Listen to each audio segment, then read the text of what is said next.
What's up, everybody, and welcome in to another edition of Big Man on Basketball. It is Thursday, December 1st, 2022. I cannot believe it is December already. It is almost 1 year since I fought in Rough and Rowdy. What a wild night that was.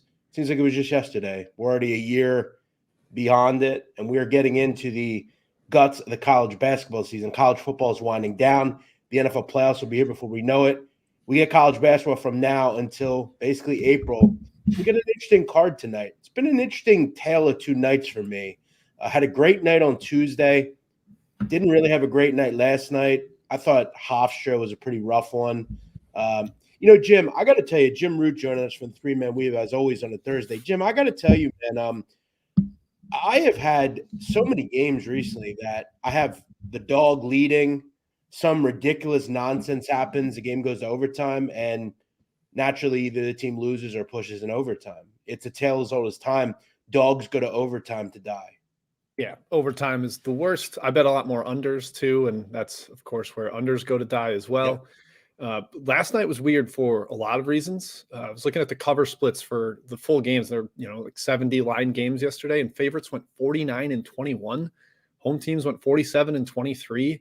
Home favorites 40-14. Like, teams going on the road post feast week might be an angle in the future, and maybe as we go on through this week into the weekend of they're just not up for it, and the home teams are. So that's something I'm looking at, because yesterday the splits were insane. Yeah, that's a good point. And I want to get into last night. I want to talk about 2-3 things, and then we'll get into some games here. So let me tell you what I had last night. I had Hofstra +4. They push. I played UNC. To me, look, if you're going to tell me that Indiana's 5 points better, I just didn't agree with that. I thought 5, there was still a little meat on the bone. Look, UNC is in a world of hurt right now. They are poorly coached. They have a lot of disinterested people on that team. Defensively, they have been a mess, and they didn't shoot the ball well at all. You got to give credit to Indiana. That is a team who, I thought, and I'm sure you would agree, going into yesterday, I was a little concerned with how good they were on the defensive end. I think a lot of the early KenPom numbers you look at are a bit skewed, because a lot of these teams like Indiana play, the Bethune-Cookmans and the teams like that. And maybe they have one game where they step up, but I thought when they stepped up, I didn't think they looked very good against Xavier defensively. So I was kind of looking at it as I want to see what Indiana is, but I also am willing to believe that all in the mat, UNC comes and plays well. They just couldn't get any stops last night, Jim. Yep, I was on UNC too. I thought kind of a bounce back after PK 85. And really, they lost 2 games in Portland, but they were winning late in both. It wasn't like they disgraced themselves or anything. I thought going on the road, a team that's kind of been together for a while would kind of circle the wagons and put on a really good performance, and that was not the case. Indiana was much better defensively. The thing that stands out most for me on UNC is their assist rate is down to like bottom 15 in the country. They're not sharing the ball at all. It's kind of my turn, your turn between Caleb Love and RJ Davis. It just seems like the cohesion they had during their run last year went by the wayside, and they read their headlines and are kind of just like, oh, we show up and we're better. Isn't that how it works? And it's not how it's working for the Heels so far. No, it's not working like that. And, this is a conference, obviously, that's very good. They better figure it out quick, because teams are going to pass them by in the ACC. I do want to also mention, you mentioned home teams yesterday. So this is why, guys, and when, you guys say to me, oh, well, why don't you give us all the plays, even the small plays? This is why I don't give stuff out like Holy Cross. Holy Cross was not a full unit play for me. I took a shot. I played it small. Now, Jim, I saw something yesterday. Holy Cross, over the last 9 games against Harvard, has been in every game. They've won 5 of them, and the other 4 they lost by 9 or less. They just get up for Harvard. Yeah. It's like they didn't get up for Harvard. Yeah. And their best player was out. And that's like, if you're giving that out 24 hours in advance or 12 hours in advance, and suddenly there's a guy out right at game time, you're kind of screwed. So I get being selective. We're the same way. I don't give out everything that I bet, because sometimes you want to limit the exposure and you try to give out your best stuff. That's the way to go. Yeah, I kind of knew I had a problem when I saw them put out their lineup and their best player wasn't in there. I thought, well, I don't know if it would have mattered. I still think probably would have lost by double digits regardless. But An interesting night last night, nonetheless. Smaller card tonight. Let's get into it. We got gym till about 4:30. So we got plenty of time. I do also want to get into Bills Patriots in just a second. I think there is a very good bet in that game that I'm going to get to. But let's start it out in the Horizon League, Jim Root. You got the Youngstown State Penguins against the Northern Kentucky Norse. You got Norse, which is quite formidable. They're probably going to beat a Penguin in a mascot duel. This is an interesting one, right? Because it's hanging at 1.5. It's been around 141, 140.5, 140, kind of all day. But there's some question marks with Northern Kentucky, right? Their two ball handlers may or may not play. Now, from what I've seen, I believe Xavier Rhodes will be in there because that was an illness type of thing. Generally, you miss a game and you're back. As far as Vincent's concerned, I get a weird feeling both these guys are in there tonight. Now, that said, Marquise Warwick is a great player. He's a guy that can put you on the back and score points. We all know Youngstown State has some defensive issues, but I have said on this show before, and I'm going to say it again, I really like this Penguin group. This is a good team. They're 6-1 against the spread so far. I've had some success back in this group. They're scoring 84 points a game. You know they're going to throw a zone out at you, and the zone has not worked this year for Darren Horn, Jim. They're allowing opponents to shoot 43.3% from three, one of the worst marks in America. You're going to get a sniping team tonight in the Youngstown State Penguins. I got to tell you, I like Youngstown State sidewise, but I got to tell you, I think this game goes over as well. I think both these teams have some offensive success, especially if Northern Kentucky can get back one or two of those ball handlers. Yeah, I don't have a feel for the tempo. The zone games are always tough. You don't know if the team's going to get completely bogged down by it, but I think efficiency should be high. Like you said, both teams can score against the other team. Youngstown's defense isn't really anything to write home about, but it's fun to back them because you know they can score. They can put together a 10 or 12 point run if they need to. You mentioned Vincent. I think he's huge for this handicap, whether you're on one side or the other. Word that we have is that he's going to give it a go in warm-ups and see how he feels. That tells you 50-50. Like, I have no idea if he's going to play or not based on that. He's been out. I think it's more ankle-based, and those can be gimmicky or finicky, pregame. I would lean towards Youngstown as well. It doesn't even sound like if Vincent plays, he's full strength. That kind of tips the scales towards the Penguins here. And they really believe this is their year to win and contend in the Horizon. I know somebody fairly close to the program, and there's a lot of hype internally, and this is their first conference game. Time to set the tone. So I would lean towards the Penguins as well. They have a lot of talent on this team, and remember, you look at last season, they lost both games against this group last year. A little bit of revenge, as you said. There's probably a better team this year than the one last year for Youngstown. This is a good team. Remember as well, 6-1 against the spread. They are covering numbers. Now, being a road favorite's not easy, but I believe on the road this year, they are 3-1 against the numbers so far. So everything kind of, I think, really works here for the Youngstown State Penguins. Tyler Smith says, don't say sorry to me. I'm not saying sorry to anybody. Guys, listen, whether you have I don't worry about bad months, to be fair. When we look back, Jim, on a 6-month season, I don't remember 2 or 3 weeks in non-conference play that I might lose a few units in. I don't bet games with the thought of I may lose. I bet games where I feel like, to me, my numbers are different than, for instance, Jim, when and you can say all you want about I'm not a proper American. I thought there was value on Wales to advance in the group over the U.S. I have their power ranking as very similar teams, and to me, there was some value in taking the U.S. to not qualify. For me, it's a number thing, as I know it's probably for you. If you have a number set at 5 and they throw a number out at 3.5, I mean, you're going to be on that side. It's a numbers thing. I don't look at this game and say, I hope this covers. I don't know what I'm going to do without it. I don't look at a game or a week or a month of plays and say I'm good or bad if I don't do well. Yeah, I'm hoping over the large sample size, my numbers are better than the books. And the nice part is the books have to make a line on every game. I don't have to bet every game. So I can hopefully pick and choose the ones where my numbers do give me value. And it's like you said, it's a long year. There's like 5,000 games played in college basketball. There's like as many games played on a Saturday as there are in half the NFL season. So you have a lot of opportunity, and there's going to be wide swings up and down because of that. Because of the if you are someone that complains to yourself or to other people about, let's say, a week of picks, you are going to have a very hard time gambling. You cannot worry about 1 or 2 or 3 or 10 games. It is a large sample size. you're going to lose, man. The greatest gamblers win about 55% of the time. That's in school rankings. That's an F, right? So it's not easy. Let's get to this one. This is an interesting one and an interesting line as well. UConn Huskies laying 9.5 to Oklahoma State, 135.5 on the total. Jim, let me ask you, yes or no? When you first saw this number, let's say around 9-10, did you think that was a bit low? I didn't. I thought it was high, but then I thought about what UConn's done, and That's like, what I'm saying. oh yeah, they've won every game by 15 or more, right? Yep.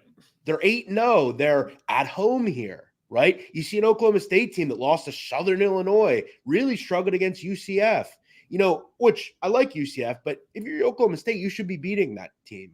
And then I see that it goes from 10.5 to 9.5, and it's at an 8.5.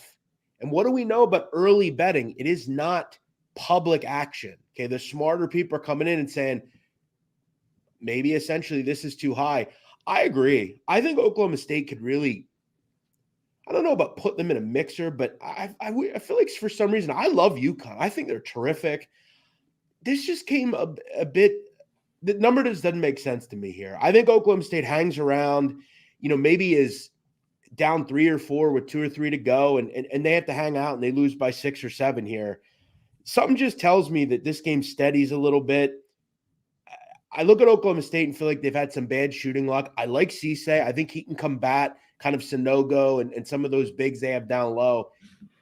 This number kind of seems square Joe kind of game. Joe's will be on UConn. Smart people will be on Oklahoma State. I think they dirty the game up and maybe lose by 7. Yeah, I think preseason this probably would have been like 4. UConn -4. They were probably viewed as slightly better than Oklahoma State. Give them some home. Boom, there you go. There's your 4. Obviously, we've got some more evidence right now, so it's smart to use that. But UConn, as great as they looked in Portland, their run wasn't like mega difficult. They got a really shorthanded Oregon team, took care of business, but made a school record in threes in that game. Not totally sustainable. Pretty solid effort against Alabama. Nothing to take away there. And then Iowa State coming off the emotional win over North Carolina, late comeback, a team that really lacks offensive firepower. And I think UConn was able to shut them down, get them in foul trouble. Their key guys were out most of that game.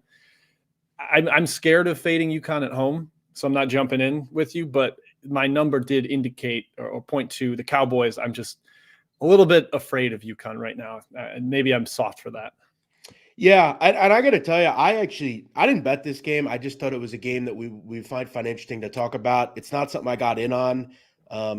Maybe you just kind of take a look for the first few minutes here and see kind of Oklahoma State. Look, if they're struggling to score in the half court, it could be a long night for them. But yeah, I didn't get there on this one either. But an interesting game nonetheless. Let's get to Texas and Creighton. Okay, the game of the night, right? Down at Moody Coliseum. You got Texas laying 6.5 against Creighton, over under 139.5. Do you feel like this game, I'm not saying Creighton is UNC because they aren't, right? But don't we just kind of, at this point, maybe we're just kind of feeling like, at the end of the day, Texas is just better than Creighton. I don't know about how much better they are than Creighton, but the one thing I like about Texas this year is you don't have to necessarily worry as much about their offense. It's a bit better. That said, I saw someone like Jordan Majewski mention this. If they have to hit consistent jump shots, can they do that, Jim Root? I don't know. And they're going to probably have to against Ryan Kalkbrenner here. I guess the focus for me on this one's the other end. I don't really know how Creighton handles the Texas pressure. Creighton's played a bunch of soft defending teams so far, besides Arkansas and Texas Tech, who they struggled with turnovers. And I think at Texas, Creighton's first road game, it's still a lot of sophomores going into a hostile environment here. We saw how lunatic the environment was against Gonzaga for Texas.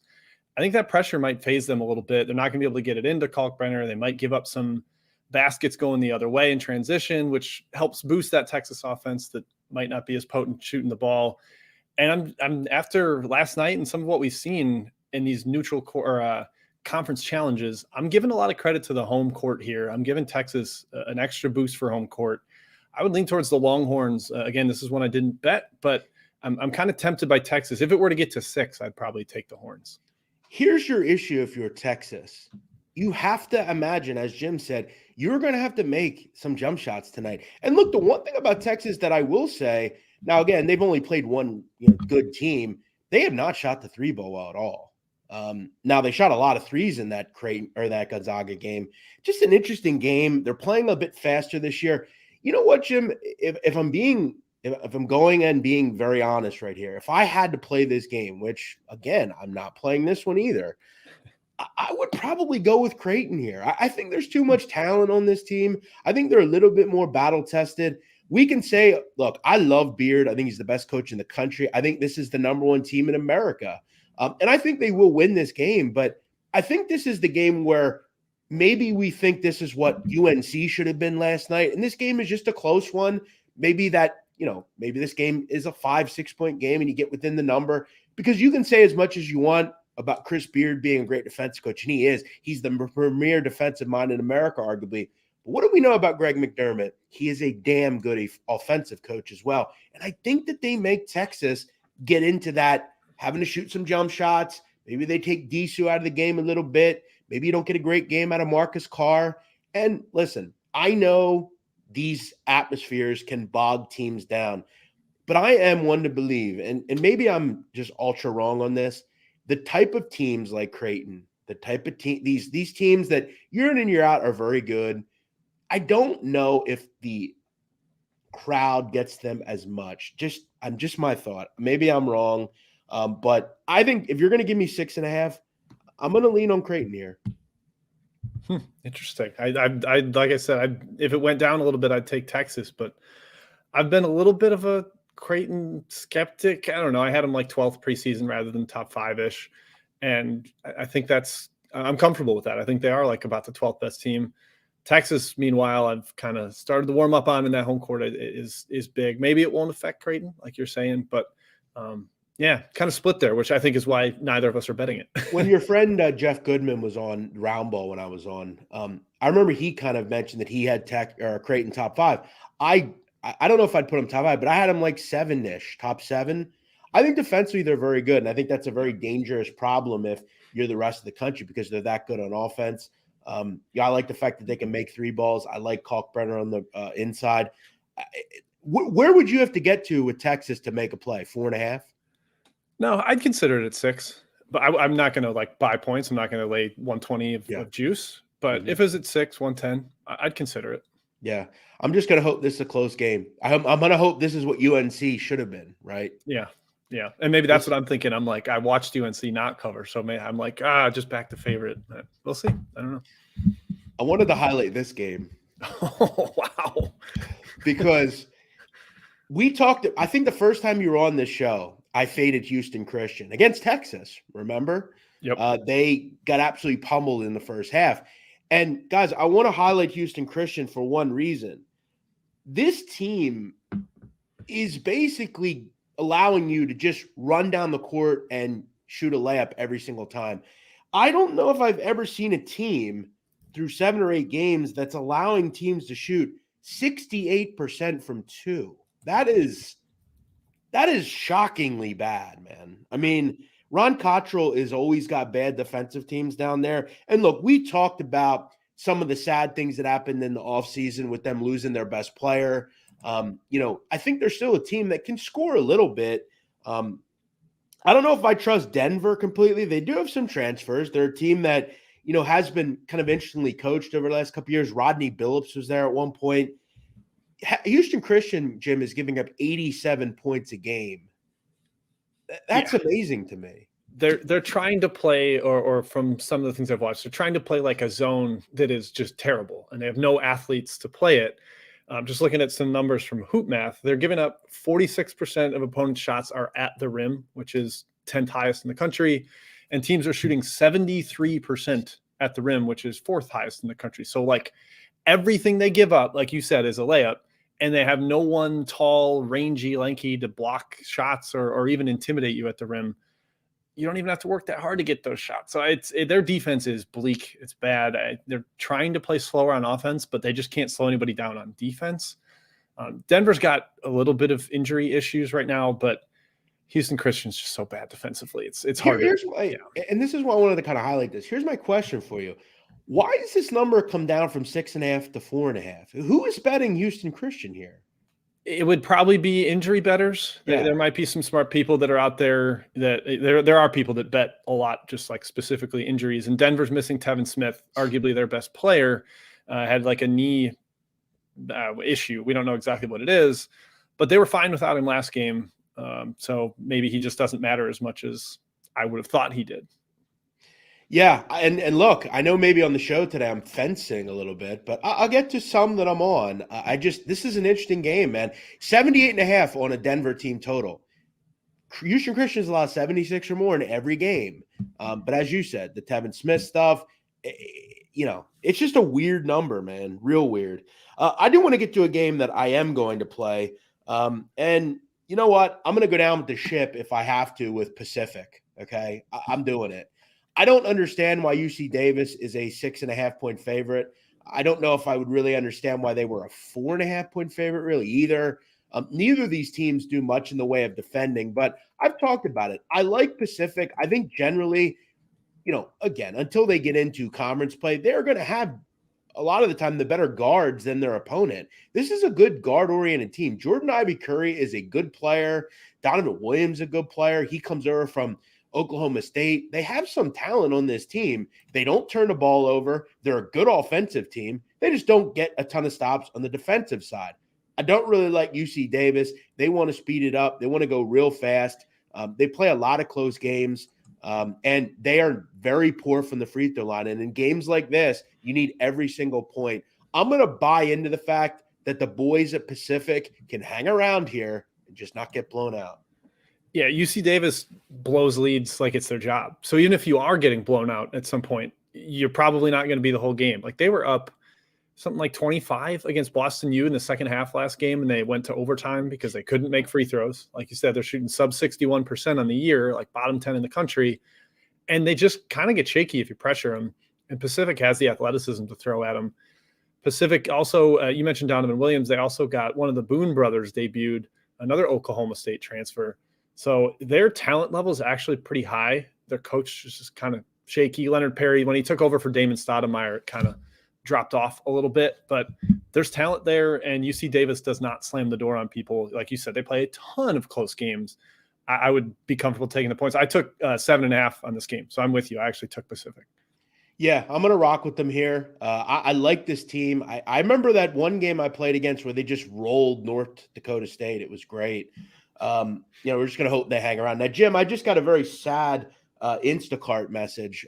Now, this kind of helps me, though, and let me explain. Occasionally, folks, I indulge in a Wegman chocolate chip cookie. It's something I enjoy. I don't eat it much, but I just got a message. The store does not have the requested product. Would you like a replacement? Unfortunately, the cookie selection is pretty white. Not a great way to continue my Thursday here. Thank you, Instacart shopper. Just refund them. Thank you. All right, let's move on. We've got 2 more games, then we'll get Jim Root out of here. Interesting one here. Kansas and Seton Hall. Kansas laying 10.5. Total is 139.5. By the way, do you like this Big 12 Big East thing? When did that start, by the way? I did. I don't remember it starting. I kind of like it just because there are a bunch of matchups that I don't remember seeing before, like Oklahoma State and UConn and Right. the Creighton, Texas game we talked about, Georgetown, Texas Tech last night.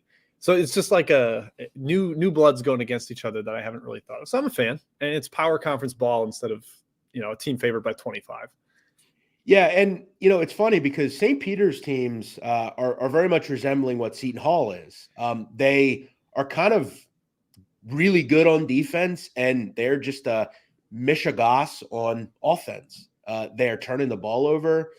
Certain folks aren't healthy, and that's one of the reasons you lose to Siena and only go score 55 points. This team is messy right now, and it's one of the reasons they're 10.5-point dogs down at Kansas.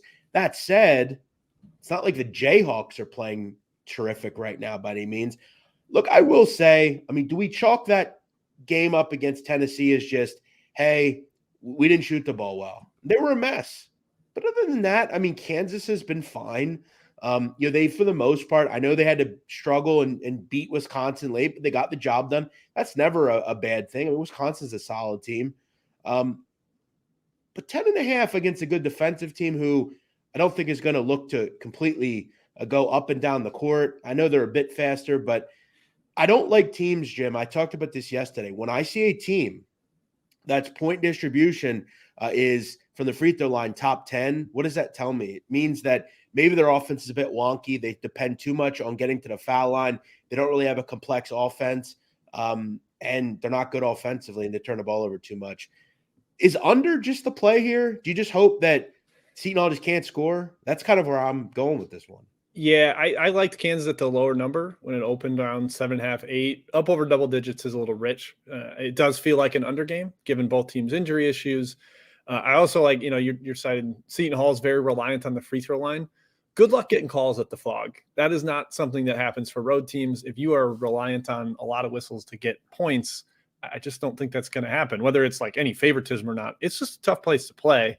And Kansas has been terrific on defense so far this year.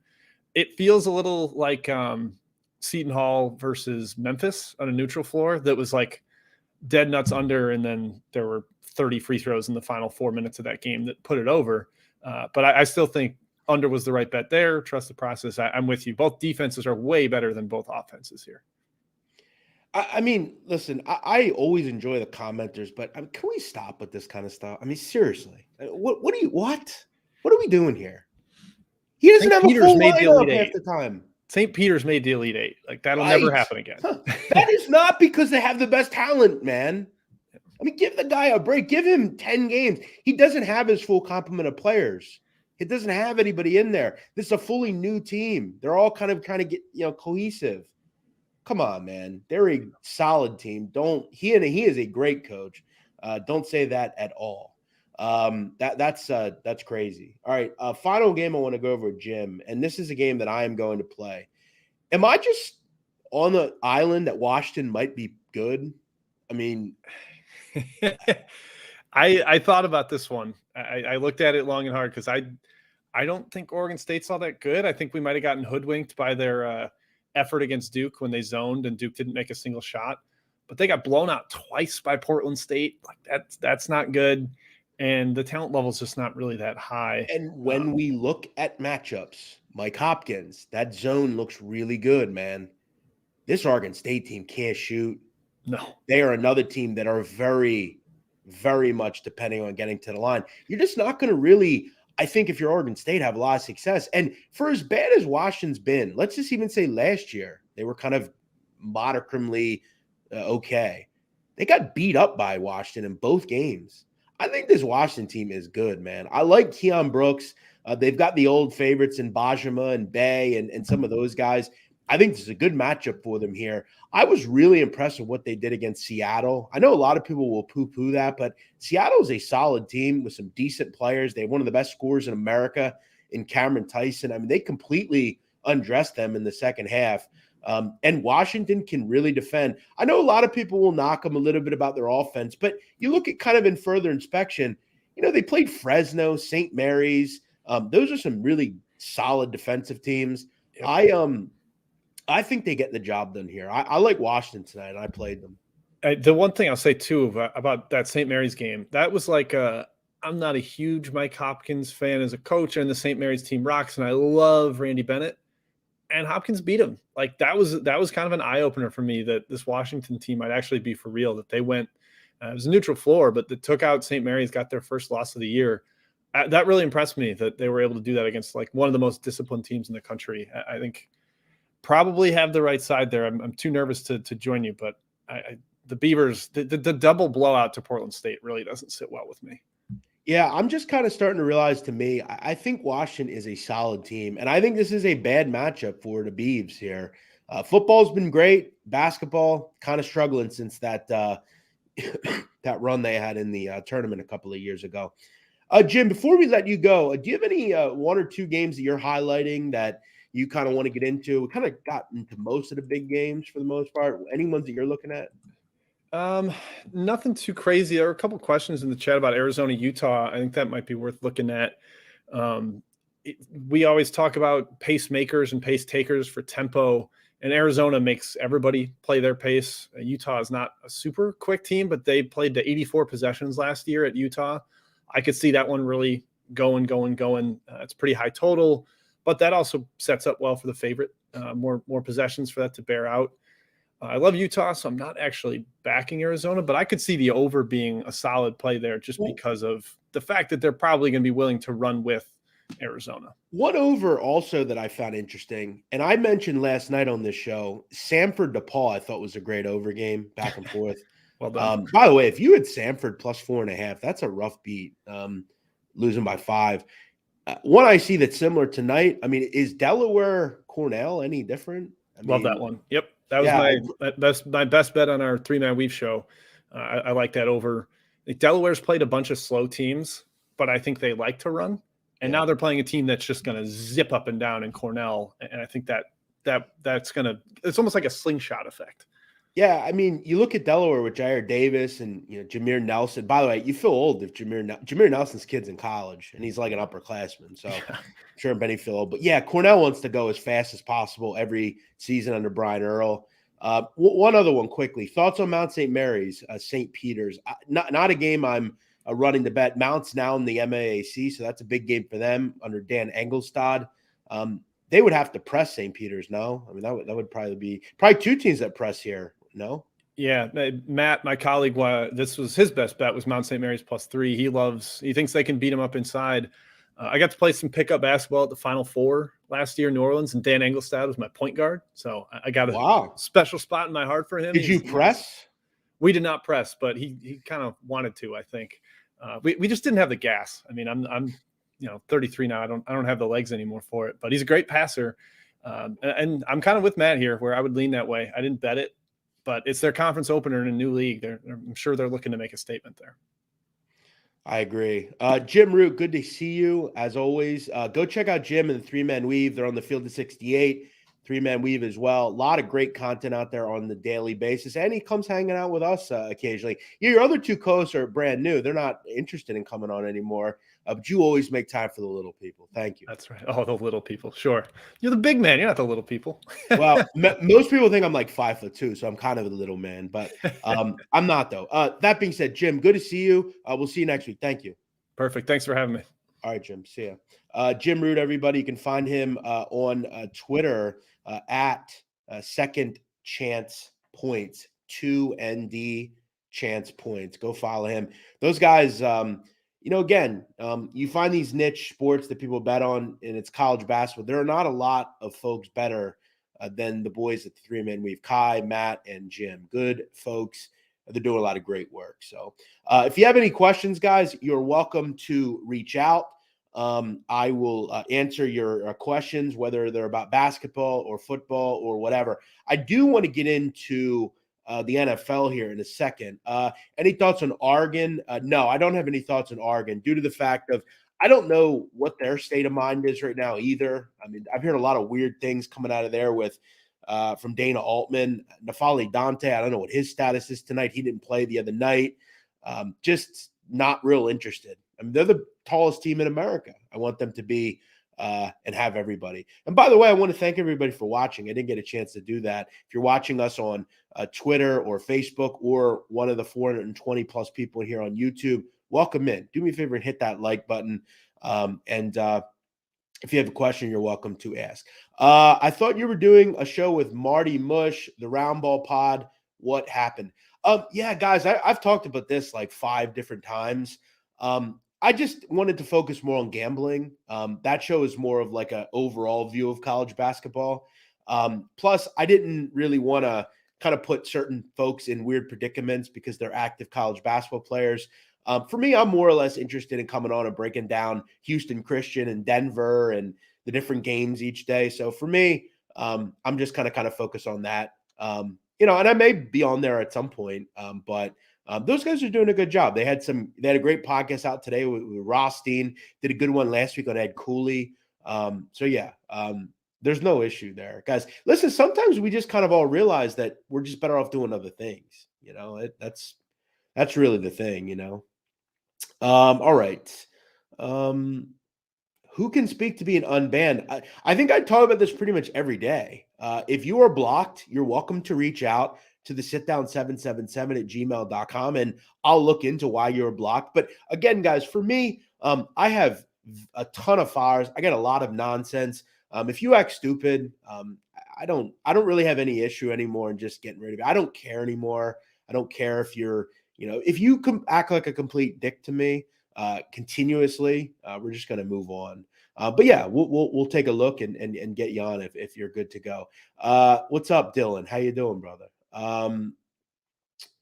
So yeah, for me in college hoops tonight, I like Pacific. I'm going to grab the 6.5 there. I had that significantly lower, so I'm going to grab that. And then I'm also on the Washington Huskies. I'm going to play 5.5 with them against Oregon State. Thoughts on Jordan Woodruff? I have none. I thought she looked good in the picture, shouting her out. What else do you want me to say about it? I don't really know. I think sometimes some of you folks are just looking for like fights. There's no fights. She looked good. Oh, well, what do you want me to say? It's not like I'm not going to have a girl come over tonight. What do I care? I'm moving on. It's not like I'm trying to date her or anything. She looked good. What do you want me to say? Where do you get college hoops info? I've talked about this 7,000 times as well. A lot of it is just pre-season stuff that I have in my head, understanding schematics of teams, that sort of thing. But I like Haslametrics. I look at KenPom. I look at all the statistical sites because you can only put so much statistics in your head. Any thoughts on Detroit Mercy and IPFW? Should be an up and down game. Two very guard reliant teams with Antoine Davis, and IPFW is downhill. Do I have any thoughts on Cleveland State, Oakland? Oakland, they've pretty much come out and said, we're not completely healthy, but we're just going to play anyway. They don't play any defense at all. Okay, so I'm just going to put that out there. Let me talk about Bills Patriots. So this is one where you always kind of have the antennas up, right? What should the number be, right? And where is the number? And what is the betting percentages shown you? I think if you exclusively bet the way I bet in the NFL, way Stu Feiner bets in the NFL, I think you will have sustained success. You cannot just look at a game and say, I think that team's better than this team. It doesn't work like that. And I don't want to bet like that either. I think the NBA is the same way. I like the Patriots here, and I actually grabbed the 4 on this game. I don't think 3.5 is probably valuable as well. You look at the fact that, what do we see here? Bill Belichick is a home dog, okay? This Bills defense has some issues. No Von Miller. Yeah, I think their secondary is something you can move the ball on. And I'm willing to believe that Bill Belichick will game plan at a high level here. I look at this game and I say, first of all, we know the betting public's going to take the Bills here, right? What did we see? Early money, grab New England. Now there's a 3.5 out there. And now that the public is in on betting this game, it hasn't moved. Squares are taking the Bills. And listen, I may be on the wrong way here and say, it's don't bet against the Bills, and the squares run and they hide and they win. That's possible here. But I think the Patriots are a formidable team. I think they're great defensively. We all know that. I think Mac Jones is a formidable individual, and I do like their run game. Plus, they're at home. And this is kind of, again, you have extra time to prepare for the Bills, but they had a wild couple of weeks before that, won a wild game on Thanksgiving. Now you got to go up again on the road to a tough spot in New England. So for me, this one was pretty much an auto play for me. It's taking the New England Patriots in a spot to me that I like. I'm going to grab them. I'm going to play the Patriots here.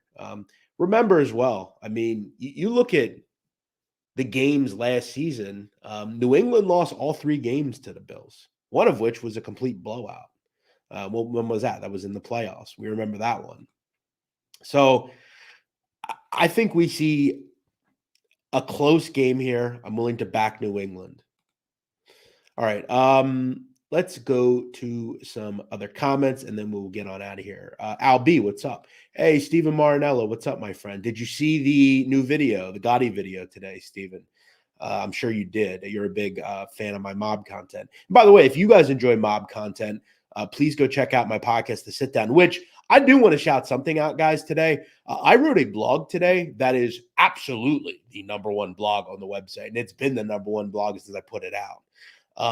I'm hoping Barstool will continue to allow me to write up these stories on people like I wrote all about today. People love villains. They love outlaws and they love organized crime. So if you haven't went and read the blog I wrote about a very interesting situation that's developed in the cartel world in the federal prison system, go check that out.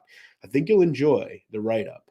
But yeah, it's done very well in the blog today. I have cut down on as many blogs because I want to find stuff that are really quality, right? The really good stories, right? Stuff that I create on my own, just like ideas that I have or stuff I want to do, or maybe about someone else, the heart blogs. And then I find stuff in the criminal world that are interesting. I try to blog about that too. So finding the stories that I think are going to be interesting instead of just writing up stuff that, is just kind of waste of time that no one's going to read. That's kind of how I'm looking at blogging now. And my goal is to get on that top 20 read blogs, like the most read. And I think I did that this week with this show. So yeah. Listen, Lee, we've given you plenty of opportunities. We're going to block you. See ya. Listen, guys, you have to offer something to these conversations. You just have to. And if you're continuously coming in here and just being a douche, you're calling out of the commenters and stuff like that, we're just going to get rid of you. It's annoying. Go away. I'm not going to continuously take your nonsense. Any thoughts on UConn? Yeah, we talked about that one. You're welcome to take a look and rewind.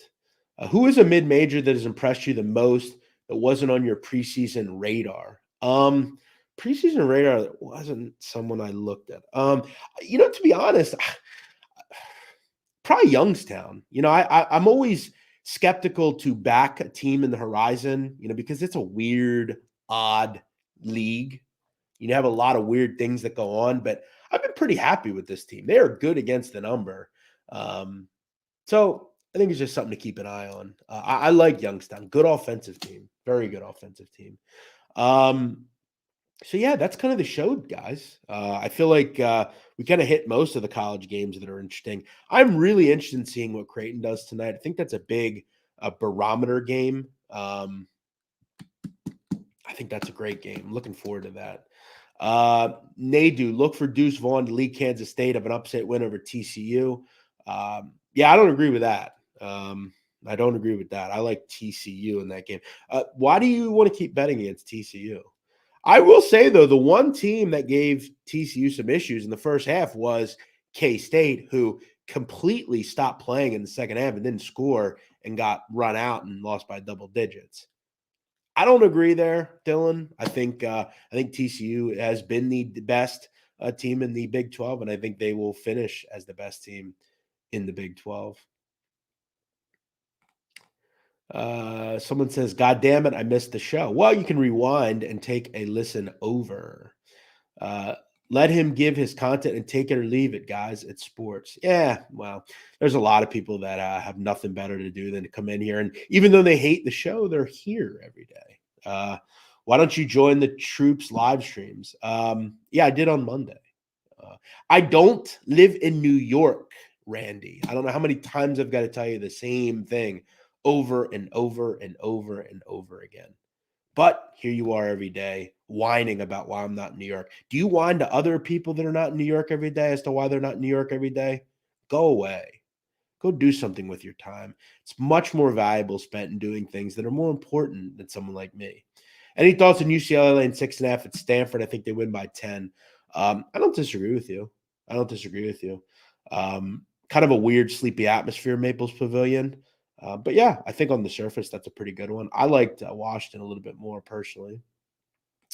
Are you having a chick over tonight? Yeah, I'm actually, I have a girl that I've been chatting with. I met at one of the places I go out to 2-3 weeks ago. And yeah, she's talked about hanging out tonight. So we'll see. She's pretty cool. So yeah, we'll see. What are my odds on that? Probably 75, 80%. Troops lives in England. Exactly. Yeah, I think he left today or yesterday. But I was there Monday. I was hanging. I met Troops, talked to Expressions. Troops' girl was there. Very cool. Those are cool guys, man. I like those guys. They're just good dudes. I enjoy talking to them. They have a lot of passion for what they do. So yeah, for me tonight, I took Pacific plus a 6.5 and Washington minus 5.5 against Oregon State. All right, guys, I'm out of here. You guys enjoy your day. Thank you for watching. I will see you all again soon. I will be back tomorrow, finishing out the week here on Big Man on Basketball. What I will do tomorrow night also is talk a little college football. I have a couple of plays that I'm very interested in for the week in college football. One of the final weeks of, well, it is the final week of Saturday college football until we get some bowl games, which is exciting. Are you a gentleman or a stone cold player? In my my actual life, in my personal life, I am very much a gentleman. Now, when I don't have a girl, I'm very much out there moving around and test driving different cars, if you will. But when I lock a chick down, I'm very old school, very old school. There are things that I just don't want going on, and I prefer to find women that are in the same thinking pattern of me. I enjoy taking care of a woman. I enjoy making her feel good. I enjoy, making a woman happy, and for me, I'm a big fan of like the woman, getting your plate when you're at a party. I like that. That's how I was raised. That's how I enjoy having a woman. So, but I also love a woman that is independent. She's out there getting it, like a chick that's got businesses and, has a nice car and does her own thing, some sort of brain in her head. You know what I'm saying? I have to have some sort of intellectual connection. We have to be able to talk about things. So yeah, it's kind of my thing there. Tyler Smith, Nadu crew. What's up, man? How you doing? What's my favorite Limp Bizkit song? Yeah, I grew up on Limp. Probably My Way. Nookie. I mean, Nookie's a classic. But yeah, I was a big Fred Durst guy when I was a kid. Chocolate starfish and a hot dog flavor water. Break stuff. I mean, who doesn't like break stuff? Thank you, Wyatt. Welcome in, Wyatt Reviglio. Big Man on Broads. That would be a good podcast. Maybe something we could do. Jersey Jerry was showing you love. Yeah, shout out to Jerry. That was a funny tweet last night that he put out. I'll tell you guys, I haven't really ever done content with Jerry outside of the rough and rowdy stuff. But I'll tell you what, if him and I got on a podcast and we just talked about like women and like cologne and like shit like that, I think that would be pretty funny, honestly. I actually think Jerry's pretty interesting, to be honest. He's definitely a different kind of character, but I think definitely is pretty interesting, nonetheless. I hope your contract gets renewed. Well, I think it'll be renewed. I guess we'll have to wait and see. My girlfriend texted me and said she's going to Philly tonight. What's her name? I don't know. I have no idea, bro. I don't live in Philly either, so I think you're all right. When are you on the dozen again? We just got the text next week. Next week we're on the dozen. Jeff DeLoe reached out to me and told us that we're on the dozen. Dan Kirch says, do you collect sports cards? No, I don't. Jerry does, I believe. Jersey Jerry. He's a big collector, I think. But yeah, I am out of here. Enjoy your night, everybody. Enjoy the college hoops. When are you going back on the Yak? I don't think I was ever on the Yak. Not for a long full show or anything. I don't think I was. I think I was only on the Yak during Idle Week. But yeah, I don't know. Probably never. All right, I'm out of here, guys. Take it easy. Enjoy your night. Got a couple of plays tonight. Let's hope they cash for me. Enjoy your night. Good luck. Make sure if you're betting, it is with Barstool Sportsbook. Make sure before you leave, you hit that like button and subscribe to the channel. I will see you all tomorrow night, 4 o'clock Eastern, same time, same place. We'll see you then here on Big Man on